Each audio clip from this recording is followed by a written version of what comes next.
सब देखने और सुनने वालों की खिदमत में मोहब्बत भरा सलाम। इरफान अहमद खान साहब हमारे साथ है। नाज़रीन, लोग समझते हैं कि शायद ईरान इसराइल की जंग जो है वो रुक गई है, मगर जो अभी ताज़ा इत्तला है, इसराइल दोबारा तैयारी कर रहा है और आने वाले दिनों में या किसी वक्त भी कोई बड़ा हमला करने का प्रोग्राम बन चुका है। इसमें ये भी बताया जा रहा है जो सुप्रीम लीडर है ईरान की, उनकी जान को भी शदीद खतरा है। खान साहब, क्या सूरत हाल है अभी? देखें, जो जंगबंदी हुई थी वो अमेरिकन सदर के कहने पर फौरी तौर पर जंगबंदी की गई और ईरान ने भी उसको तस्लीम कर लिया। वो कोई मसले का हल नहीं था और हम मसले के हल के लिए ही वो कह रहे हैं कि 60 दिन के अंदर कोई ना कोई इसका हल जो है वो फाइनल हल तलाश किया जाए। अब जो जो वक्त गुजरता जा रहा है तो इस लड़ाई की बुनियाद या इस लड़ाई की वजूहात जो है वो सामने आती चली जा रही है।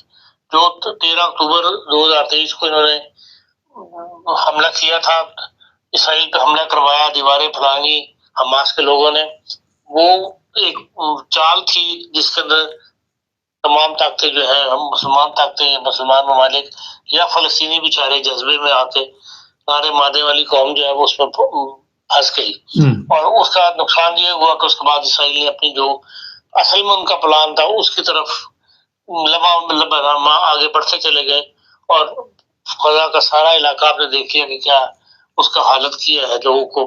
अब उनको लोगों को असल मसला जो नजर आ रहा है वो ये सामने आ रहा है कि गजा को खाली करवाना चाहते हैं और गजा में जितने भी फलस्तीनी हैं उनको या तो वो मार देना चाहते हैं या उन्हें ये कह रहे हैं कि आप यहाँ से मूव कर जाएं, इस जगह को खाली कर दें। अब उसको जो हालत गजा की बनी पड़ी है उसके अंदर कोई आबादी होने वाली बात तो नहीं है। अगर वहां पे इसको दोबारा गिरा कर नया इलाका भी खड़ा करना है तो वो किस मुसलमान के पास इतनी ताकत है कि वो इसको खड़ा कर सकेगा? सिवाय तेल ममालिक के जो कि साथ अमेरिका के मिले हुए हैं, अमेरिका की मर्जी से उनकी वो इक़दामात उठाते हैं, वो तो इस इलाके को नहीं बनाएंगे और तो किसी मुसलमान मुल्क में इतनी जरूरत नहीं कि इस इलाके को दोबारा खड़ा कर सके। और जो इस इलाके में लोग बचे हैं उनको अभी कहा जा रहा है कि आप गजा के इलाके को खाली कर दें और इस जगह से चले जाएं। एक तरफ जो है दो रियासती ममलिकत का हल भी दायरे भी साथ साथ लगाए जा रहे हैं, लेकिन साथ असल में जो असल कहानी वो भी चल रही है।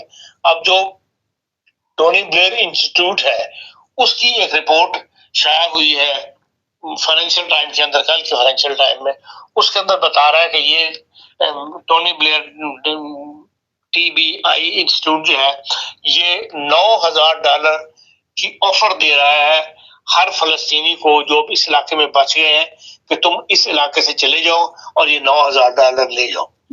अब वो कहाँ जाएं ये उनको गरज नहीं है। वो कहते हैं अपने लिए पनाहगाह ढूंढ लो जहाँ पे तुम अपना सर छुपा लो, हम तुम्हें $9,000 जो है वो देने के लिए तैयार है। अब ये लाजमी बात है कि लंदन में बैठा हुआ एक इंस्टीट्यूट टोनी ब्लेयर, जिसने इराक की तबाही के अंदर बहुत बड़ा हाथ था उसका कि वो वज़ीर आज़म था, अब इन्हीं की तरफ से ये चाल चली जानी कि भाई गजा को खाली करवा लिया जाए, लोगों को $9,000 दे जाए, उसके पास पैसा कहाँ से आया? ये लाजमी एक इंटरनेशनल जैसा कहना चाहिए धोखा है फलस्तीनियों के साथ किया जा रहा है, जिसमें ये सब ममालिक जो है मगरबी दुनिया शामिल है। और बात को वो खोलते इसलिए नहीं है कि भाई मुसलमान ममालिक को तक बात जाएगी तो वो हो सकता है वो कोई इसकी मुखालफत शुरू हो जाए, कोई यूनाइटेड नेशन में चला जाए, कोई इस्लामिक काउंसिल में चला जाए, तो इसलिए वो बात को Aahista Aahista step by step खोलते चली जा रहे हैं। अभी इस कल की सीन के बाद $9,000 ले लो, गजा खाली कर दो, ये साफ क्लियर हो गया कि जो ऐलान बीच में ऐसे आते रहे हैं कि भाई गजा को खाली करवा लिया जाएगा, वहां इसराइलियों को आबाद किया जाएगा, उस बात में अब जो हकीकत नजर आनी शुरू हो गई है कल के कम से कम आर्टिकल पढ़ने के बाद। जी हाँ साहब, ये भी इस वक्त एक सोशल मीडिया पे खबर चलाई गई है कि जो सुप्रीम लीडर है उन्हें इसराइली गिरफ्तार करेंगे और हो सकता है या उनको कत्ल कर दिया जाए। आप देख रहे हैं आने वाले दिनों में कुछ इस तरह के रिजल्ट? देखिए, भाई कुछ नहीं है इसराइल से उसको जो हिमायत हासिल है सॉरी, अब तक उन्होंने जो बड़े बड़े लीडर हैं उनको मिलिट्री के या इंतजामिया के उनको हलाक कर दिया, तो इसको रूहानी सरबराह को मारना कोई उनके लिए मुश्किल नहीं है, ईरानी सदर को मारना मुश्किल नहीं है। ईरानी सदर ने खुद कल एक इंटरव्यू में कहा है कि मेरे पर अटैक हो चुका है और मैं बाकी हूँ, उसके अंदर इसराइलियों ने मुझे मारने की कोशिश की है। तो ये बैठ कोई नहीं है कि ये उनके जो प्लानिंग है उनके ज़हन में, जैसा कि मैंने कहा स्टेप बाय स्टेप आगे बढ़ रहे हैं, तो मुमकिन है उसका अगर उनके प्लान में ये बात हुई तो इसको कर गुजरेंगे। अच्छा हजरत, थोड़ा सा आगे यूरोप की तरफ, कल रूस के सदर ने इंग्लैंड को धमकी दी है कि आप अपनी हरकतों से बाज आ जाए, अगर ना आए तो चाइना और दूसरे मालिक फिर आपको इसकी सज़ा मिलेगी। उसका खुलासा कुछ इस तरह था। और दूसरी तरफ आप देख रहे हैं कि ये रूस से कंट्रोल नहीं हो रहा। कल मेरा जर्मन वज़ीर आज़म के भी कोई बयानात नज़र आ रहे थे कि जो सिविल लोग हैं उन पे बमबारी करके मारा गया, ये बहुत बड़ा जुल्म है। देखिए अब ये तो क्लियर हो गया है कि यूक्रेन के अंदर सिविल आबादी पर भी बमबारी की जा रही है। कैफ के अंदर जो उनका दारुल-हुकूमत के अंदर जो बमबारियां की गई हैं उसमें बहुत से सिविलियन इलाके भी हैं और बहुत सारे सिविलियन जो है वो हलाक भी हुए हैं। और अब तो पिछले 2 रातों से जो कैफियत है उसके अंदर तो जैसे कहा जा रहा है कि अंदर तो बमबारी वाली बात है जो की जा रही है, जैसे मुल्क के ऊपर कब्जा करना मकसूद हो। तो इस सारी सूरत हाल के अंदर यकीनन यूरोप जो है वो जो बढ़ता है, रूस अपने अज़ाइम के अंदर या अपनी कार्रवाइयों के अंदर और यूक्रेन के ऊपर कब्जा करता जाता है, तो फिर जाहिर बात है यूरोप में जर्मनी हो चाहे बरतानिया हो, वो सब के सब जो है वो इससे मोहतात होंगे या इस जंग को अपने सरों पर आता हुआ महसूस करेंगे। इसलिए कल भी जर्मन पार्लियामेंट के अंदर एक नया वो जो है आर्टिकल पेश किया गया है, एक मंसूबा पेश किया गया है पार्लियामेंट की मंजूरी के बाद, जिसमें वो फौरी तौर पर 60,000 अफराद की एक फौज जो है वो तैयार करना चाहते हैं। क्योंकि जो असल फौज है उसको बाहर तैयार करने में एक वक्त लगता है, तो वो कहते हैं कि फौरी तौर पर हम कुछ अपने फौजी जो है वो खड़े कर दें। उसके लिए उन्होंने 2,000 यूरो जो है उनका वो नेटो उस फौजी को दिए जाएंगे जो उसके अंदर फोर्स के अंदर शामिल होगा। तो इसी जाहिर है कि एक तैयारी है कि भाई, क्योंकि जर्मनी के 1,82,000 उनके फाल फौजी हैं टोटल जर्मनी में, जिसमें से 49,000 जो है वो रिजर्व है। अब वो इस 49 में 60,000 की मजीद जो है वो इजाफा करने के बाद प्लान उनका ये है कि 2 लाख फौज जो है वो रिजर्व के अंदर रखी जाए। तो उसके लिए उन्होंने ये नई स्कीम निकाली है जिसमें वो 2,000 आप 6 महीने की ट्रेनिंग लेने के बाद आप अपनी आम जिंदगी का जो कारोबार कर रहे हैं वो करते रहें, लेकिन आपको 2,000 यूरो जो है वो माहाना ज्यादा मिलते रहेंगे कि आप उस फौजी सर्विस का हिस्सा बन जाएंगे, उस रिजर्व फौज में आ जाएंगे। तो इस किस्म की ऑफरें दी जा रही हैं। वो जाहिर बात है कि आपको जंग सर पर नजर आ रही है, तभी उसकी ये तैयारी की जा रही है। आप हमला ना भी करें, लेकिन अगर आप पर हमला होता है तो उसके बाद दिफा तो आपने करना है। हसन, ये इंग्लैंड को जिस तरह धमकी दी कल पुतिन ने, और ट्रम्प भी आगे से इंग्लैंड के साथ है, अगर इंग्लैंड पे किसी वजह से हमला किया जाता है तो अमेरिका तो अकेला नहीं छोड़ेगा इंग्लैंड को। देखिए अमेरिका में जो भी हमला की जवाब दिया जाएगा या उस पर हमला किया जाएगा वो गुजरेगा तो या समुद्र में से होकर गुजरेगा या यूरोपीय यूनियन ममालिक के ऊपर से उतरेगा। तो फिर यह है कि यूरोपीय यूनियन तो उर्दन या कतर नहीं है कि वो इस बात की इजाजत दे दें कि हाँ जी हमारी फिजा के फेस को इस्तेमाल कर लो बरतानिया पर हमला करने के लिए। इसके लिए फिर जाहिर बात है कि एक ऐसे हालात पैदा हो जाएंगे जिसमें आलमी जंग की कैफियत पैदा हो जाए। अब इस जो धमकी दी गई है पुतिन की तरफ से वो तो सारों को दे रहा है धमकियां। अगर खास धमकी दी है बरतानिया का तो उसकी कोई ना कोई वजह होगी, कोई ना कोई ऐसी मालूमात उनके पास मौजूद होगी या कोई ऐसी उसने हेल्प की होगी जिसके लिए रूस अपने लिए उसको बहुत बड़ा खतरा समझता है। तो बहरहाल जो भी होगा, अगर ऐसा इकदाम उठाया गया तो वो फिर यूरोप मिलकर जो है उसका जवाब देंगे, खाली बरतानिया पर नहीं बात छोड़ दी जाएगी। चलते हैं थोड़ा सा पाकिस्तान। खासकर जरदारी सदारत से कुछ इस तरह की खबरें हैं कि उसको फारग किया जा रहा है, फौज नाराज है। जरदारी वहां पे सदारत पे बैठा हुआ है या नवाज शरीफ को बना दें तो क्या फर्क पड़ता है वहां पे? देखिए वहां हालात जिस ताकत के कंट्रोल में है वो पूरे मुल्क के उन्हीं को, मतलब उन्हीं की कहने पर और उन्हीं के फैसला जात पर मुल्क के सुखे चल रहा है। उसमें वजीर आजम की या सदर की कोई हैसियत नहीं है और उसमें ना वो इस पोजीशन में है कि वो उसमें कोई रुकावट डाल सके। तो इसलिए आप देख लें कि जो असल मसला वहां पर सिक्योरिटी का पैदा हो रहा है, जो परसों यूनाइटेड नेशन में तकरीर की है आसिम इफ्तिखार साहब ने, उन्होंने बकायदा नाम ले लेके बताया है कि भाई ये हमारी इंटरनल जो दहशतगर्द तंजीमें हैं या सिक्योरिटी के जो मुल्क बदअमनी पैदा कर रही हैं, उनको वहां से अफगानिस्तान से सपोर्ट मिल रही है। बड़ी खुली तकरीर है वो उनकी जो उन्होंने की है। और इसीलिए अफगानिस्तान के अंदर बनू के इलाके के अंदर कल चौथी दफा ड्रोन हमला हुआ है। अब उसके बाद दोबारा कर्फ्यू लगा दिया गया है, शुमाली वजीरिस्तान में भी और जनूबी वजीरिस्तान में भी।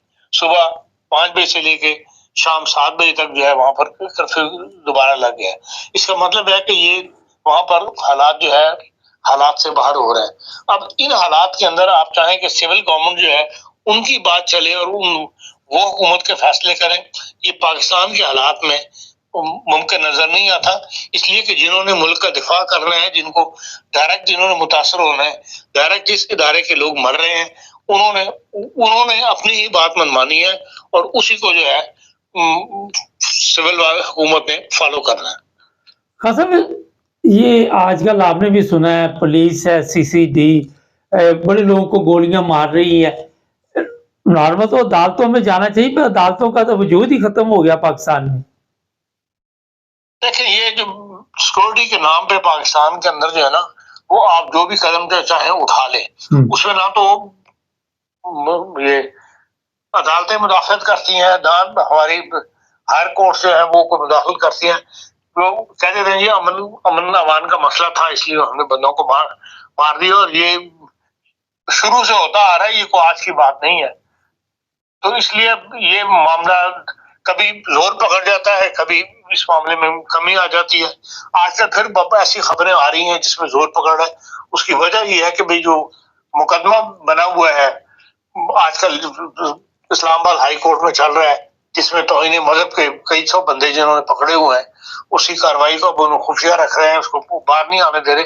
लेकिन जो क्लिप निकला है उसका कल की कार्रवाई का, जो हसन माविया जो ताहिर अशरफी का भाई है, उसकी और जज का जो दरमियान जो मुकालमा हुआ है, जिस तरह जज ने उसको खामोश करवाया है, ये सारे इनके जो हमायती हैं ये बाहर निकले हुए हैं और बाहर इस मुकदमे के ऊपर असरअंदाज होना चाहते हैं। इसलिए बाद साजिशों में इसकी तरफ से जो हरकतें हो रही हैं उसको रोकने के लिए, उनको कंट्रोल करने के लिए जो है CCTV वाले जो है वो आजकल हरकत में आए हुए हैं और इनके बंदों को मार रहे हैं।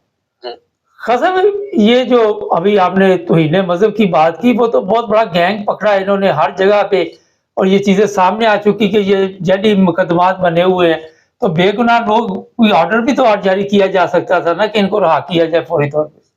देखिए, अभी तो मुकदमा चला है और इसमें सबसे अफसोस की बात यह है कि FIA जो है वो मुलव्विस है। अब वो जज साहब ने कल भी ये कहा है कि भाई इसमें इतना कुछ मटेरियल है जो हुकूमत जो मतलब बायसे शर्म है हुकूमत के लिए भी और पाकिस्तान के लिए भी, कि पाकिस्तान की इसलिए उन्होंने कार्रवाई जो है वो खुफिया रखने का किया कि भाई आप इसको शाया नहीं कर सकते, इसकी तफसील नहीं बता सकते। न जाने किस तरह वो कल छोटी सी क्लिप जो है वो बनाने में वो कामयाब हो गए। तो ये बहरहाल एक गैंग है जो पकड़ा गया है। इन्होंने काफी अरसे से जो पाकिस्तान के महकूम तबकात हैं, छोटे तबकात हैं, उन लोगों को धमकाए रखा, उनसे पैसे बटोरते रहे, जहां से पैसे नहीं मिले उनको अंदर करवा दिया। अब ये गैंग एक बड़ा बन गया है और आपको याद है कि शकूर भाई को भी हसन माविया ही उनको शिकायत लगाने में मुलव्विस था, मुबारक सानी केस में ही हसन माविया मुलव्विस था।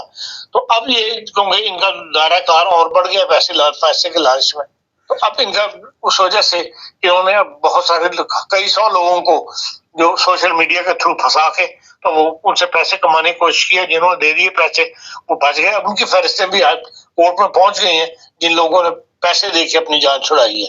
तो अब देखें इस मुकदमे का बनता क्या है। तो असल में तो ये हुकूमत की कमजोरी है। जो FIA जैसा महकमा अगर इसमें शामिल हो गया तो लोग आंखें बंद करके काम करते रहते हैं और हुकूमत के जो आला अफसरान है उनकी तवज्जो से ये बात छुपी रहती है। ये एक अफसोसनाक पहलू है इस सारे मुकदमे का। खास इसके ताने बाने सुना कि यूरोप के और कई दूसरे ममालिक में मिलते हैं اور یہاں سے بھی چلایا جا رہا تھا یہ سسٹم. تو ایسے لوگوں کے مطلب آپ کا کیا خیال ہے کہ یورپین ممالک کو بتایا جائے گا؟ دیکھیں یورپین ممالک سے ایسی کوئی مثال سامنے نہیں آئی سوائے اس کے کہ انویسٹمنٹ کے لیے اس قسم کی اسکیمیں بعد سے چل رہی تھیں جس میں فیصل آباد کی اہم شخصیات بھی شامل ہیں کہ بھئی وہاں سے سرمایہ کاری کے لیے غیر ممالک سے پیسہ بٹورا جا رہا تھا. توہین مذہب کے نام پہ تو میرے علم میں نہیں آئی لیکن البتہ سرمایہ کاری کے چکر میں دھوکے کے چکر میں لوگوں سے پیسہ یقیناً بٹورا گیا. آخر پہ بڑا اہم سوال 27 یوٹیوبر جو ہیں جس سے مطیع اللہ جان اور صابر شاکر اور بڑے بڑے نام آئے ہیں ان پر پاکستان عدالت نے فیصلہ کیا ہے جی ان کے اوپر پابندی لگائی جائے. تو عدالت نے صرف اپنے طور پہ فیصلہ کر دیا ان میں سے کسی کو بھی نہیں بلایا کہ وہاں پہ آ کے کوئی صفائی میں کوئی بات کرنی چاہے؟ دیکھیں عدالت تو صرف توہین مذہب کے توہین عدالت کے چکر میں بلا سکتی ہے. اس کے علاوہ تو کوئی نہ کوئی پٹیشن داخل ہوئی ہوگی چاہے وہ کسی سرکاری ایجنسی نے کی ہو یا سیکورٹی کی ایجنسی نے کی ہو کوئی نہ کوئی حکومت کے سامنے پیش کیا ہوگا تبھی عدالت نے یہ ایسا اعلان جاری کیا ہوگا. خود تو صرف توہین عدالت کے طور پر کر سکتی ہے.